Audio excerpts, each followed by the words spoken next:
23-ші есеп. Егер бұрыш АО-сы АО-ды бұрышының 3/2 бөлігін құрайтын болса, онда ДОЕ бұрышының градустық өлшемін табыңыз. Біз қарайық.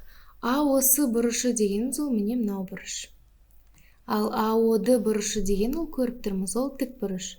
Ал тік бұрыш бізде 90 градус болады. Егер АО-сы АО-дының 3/2 бөлігін құраса, онда біз оның градустық өлшемін таба аламыз.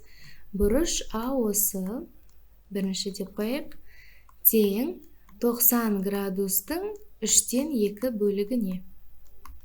Ендеше, бұл бізге 60 градусты береді. Демек, бұрыш АО-сы 60 градус болып тұр. Ал бізге ДОЕ-нің градустық өлшемін табу керек. Енді біз былай қарайық. Бізде мұнда СОЕ бар. Міне, СОЕ бар. Және былай тұр. АОД болып тұр. Мұнда А, мұнда Д.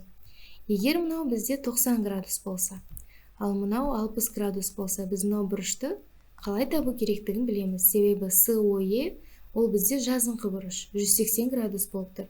Ендеше мұнау бұрышты табу үшін біз 180-нен азайтамыз 90 қосылған 60-ты. 90 қосылған 60 150, 180-нен 150-ді азайтсақ, ол 30 градус болады. Демек, ДОЕ бұрышы 30 градусқа тең. Нұсқалардың ішіндегі дұрысы С нұсқасы.